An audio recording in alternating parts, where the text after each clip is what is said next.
Give all praise, honor, and glory unto Yahweh, Bahasham, Yahushua, Bahasham, Kwagadash. I want to give double honors to my apostles and elders that came before me that brought me into this truth. This video is going to be part 2 of wars in different area codes. And of course, there's been numerous amounts of news that's been making the news cycle over the last couple of weeks. So this is going to be pretty simple. We're going to go into some of these different news stories and we're going to read a few scriptures here. Okay. Nonetheless, I believe that this one's going to go into the drama over Greenland and Denmark defending it from the United States of America, and how this can affect the global economy. So here we go. What if Trump actually ordered the military to take Greenland? After Venezuela, anything seems possible. So let's break down what would happen. The invasion would be shockingly easy. Greenland has 56,000 people and 0 military, just a Danish dog sled patrol. U.S. forces could secure the island in hours. But here's where the easy victory becomes America's worst nightmare. France, Germany, UK, Italy, Poland, and Spain already issued a joint statement. Greenland belongs to its people. If the U.S. attacks, NATO is over. Europe combined has 1.5 million active troops. The UK, France, and Germany alone operate over 200 nuclear warheads, and they'd have no choice but to unite against America. Because if Trump can invade Denmark, what's stopping him from threatening Germany or France next? China and Russia wouldn't just condemn this, they'd move in fast. China controls 90% of rare earth refining. The entire reason Trump wants Greenland, Russia would immediately offer Europe a new security partnership without America. So America gains an island it can't mine for decades, loses. NATO loses 75 years of European trust and pushes Europe straight into China and Russia's arms. This isn't strategy, it's geopolitical suicide. It would turn America from a superpower into an isolated pariah. As simple as that. All right, let's go into this next one. Okay, let's go straight into the beast hating the whore and NATO and the EU pulling up on the scene to destroy and eat the whore. All right, along with Gog.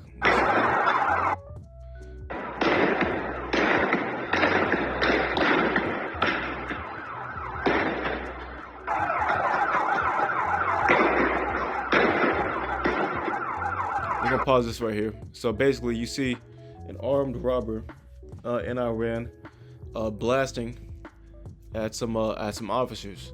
Now let's look at this here. Let's look at Iran, what they have to say.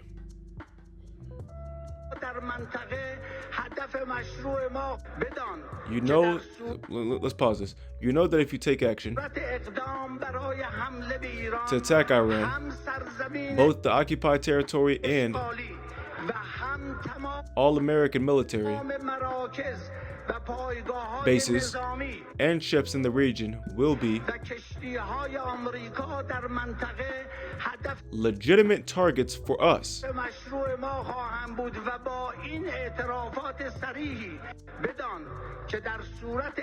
Right. So this is going in to the controversy between Iran, the United States, and Israel, and the Americans, or America, enabling this Iranian revolt that's occurring right now. There's been speculation of agitators pulling up in Iran that's to cause destabilization inside the country, and that's primarily on the Israeli side, right? Nonetheless, there's just a piece of evidence here, not even evidence, but a piece or an example of it is this this 20-year-old admitting that he shot at officers, right? So this doesn't sound like peaceful protest to me. It sounds like agitators. Nonetheless, let's go to the next video here. Of 600. The hacking group Handala has released the identities of 600 Mossad-linked agents instigating riots in Iran. In a statement, Handala said those named attempted to turn the demonstrations into broader insecurity. Handala noted that the documents it obtained include several figures already known to the authorities. The group further asserted that Israel has failed in its efforts to create disorder. This comes after Handala earlier announced a major breach into Mossad's Iran desk. The group said it monitored a senior officer identified as Mehrdad Rahimi, who oversaw Iranian agents working for Mossad. According to Handallah, Rahimi believed he was securely directing covert networks, while in reality he had been under surveillance for months. All right, so you got some Mossad agents, again, that's Israeli intelligence, that are being exposed for being behind some of these riots out here, well, out there in Iran. Right? Let's look here. Now, of course, this news broke, I believe it was last night or Saturday morning, or Saturday evening, right? In which wildfires broke out all over Argentina. Now, this is speculation, so I'm not gonna go off on a limb and say that this has been confirmed or anything like that. But many are speculating that you have some, we'll let it play for itself. We're no longer shocked when they set Patagonia on fire. We know it's intentional. We are absolutely clear about it. That there are powers involved. They have real estate interests. They have mining interests. And it's something that lately they do right in our faces and don't even try to hide it. They don't hide it at all because they have everything on their side.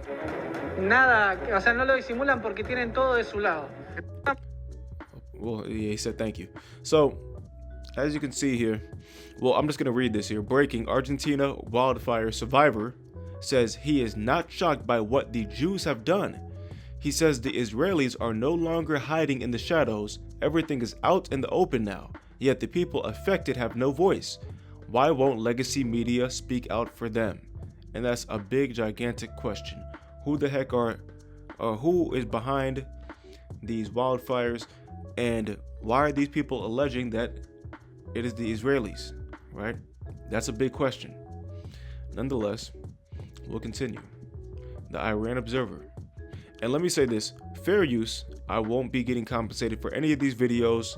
This is for educational purposes only. Again, fair use. Okay, I'll tell you, a year and 2 months ago, there was Operation Arrow. I can't even see. Let me do this here. There was Operation Arrow of Bashan in Syria. Okay, the Assad regime had fallen. Do you remember what happened 20 minutes after he took off on the plane to Russia?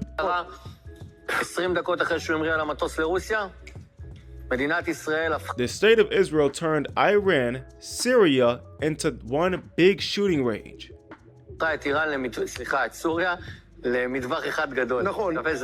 True, it's not some beautiful Freudian mistake. I really hope that the United States will do this, and that means that Iran's story. Let me read this again. I really hope that the United States will do this, and that means that Iran's story, as far as I'm concerned, becomes hopeful. A significant strategic threat to the state of Israel will very soon become history. So they're hoping they're trying their damnedest. They're hoping that Iran turns into a shooting range. They're on record trying to destabilize that country. Period. There's no getting around it. Okay, look at this. Israeli media: when the Iranian regime falls, we will strike everywhere in the country, as we did in Syria when Assad left power. So they're looking to turn Iran inside out. Let's look here. And last but not least, gotta save the best for last. The time has come for the UK and the EU to declare a state of war with the United States of America. Ever since the fascist takeover by Donald Trump, Doge, and Elon Musk, America now represents a serious threat to democracy across the world, especially in the Western world. And by betraying Ukraine, Zelensky, and the EU and leaving us at the mercy of Vladimir Putin, we have no choice now but to fight for freedom and democracy for all people all around the world. Now, of course, this is not a fight that's going to be easy to win. America is a very powerful country, but I will be the first to volunteer to fight for that cause, to fight that war, whether it's on the beaches of New York or the shores of the River Thames. We must fight fascism wherever we see it, as nations, and stand as one, whether that's us without America in NATO fighting Donald Trump's armies, or whether that's fighting Vladimir Putin. If we don't take action now and stand for our values, stand for our liberal left-wing values, then I believe they will be under threat and possibly destroyed forever. Now, obviously, America is a nuclear-armed country, and that poses a serious challenge. But sometimes you have to stand up and fight for what you believe in, no matter what the challenge is or what the consequences might be. Diplomatically, this will be very difficult, given our long-standing allyship with the United States. But sometimes allies do turn on each other, and times change, and you have to stand up for your values, no matter what. You see that one? So let's go straight into these all speak for themselves, okay? So here we go. We're gonna go straight into it. Let me pull this up here. Yep. And the ESV, Proverbs 19 and 19 in the ESV. Not the NLT. I want this one here. This is the book of Proverbs, chapter 19 and verse 19. A man of great wrath will pay the penalty. For if you deliver him, you will only have to do it again. You see that one? So again, who's the man of great wrath right now? That's talking about Esau, Edom, the so-called white man. And if you try to help him, the only thing he's going to do is try to do something wicked yet again. So let's go to Habakkuk chapter 2 and verse 5. In the KJV is what I want. Yet Habakkuk chapter 2 and verse 5. Yea, also because he transgressed by wine, he is a proud man, neither keepeth at home, who enlargeth his desire as hell, and is as death, and cannot be satisfied, but gathereth unto him all nations, and heapeth unto him all people. Shall not all these take up a parable against him, and a taunting proverb against him, and say, Woe to him that increaseth that which is not his? How long? And to him that ladeth himself with thick clay. And what is that talking about? That's talking about the heavy amount of debt that this guy's accruing. Shall they not rise up suddenly that shall bite thee, and awake that shall vex thee, and thou shalt be for booties unto them? So the same way the United States of America, or Babylon the Great, is pulling up in Venezuela, the same way they're looking to pull up into Mexico, the same way they're looking to pull up into Greenland, the way that they're trying to steal resources and bully all these different countries, the same way these countries are plotting on the United States of America, Babylon the Great. And you can best believe it, you're gonna have missiles aiming at your own head. Let's go to 2 Thessalonians. Thessalonians chapter 3. It's like chapter 2.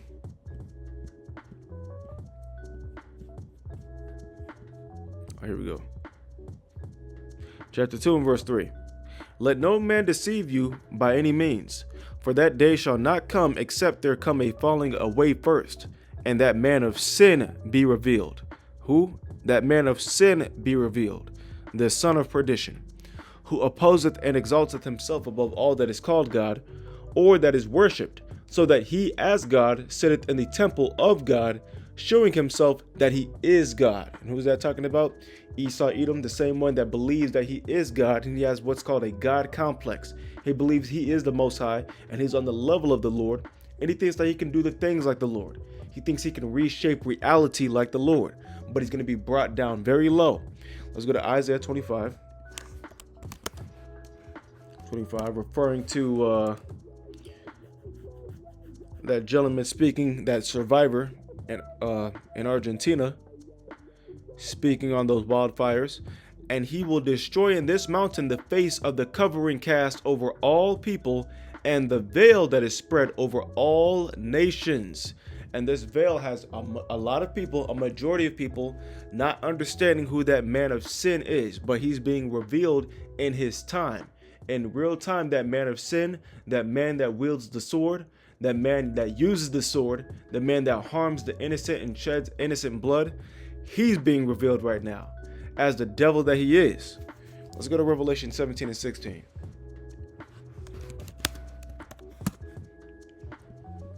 Here we go. And the 10 horns which thou sawest upon the beast, these shall hate the whore. Again, the 10 horns, that's talking about NATO and the EU. These shall hate the whore. Who is the whore? Babylon the Great, or the United States of America.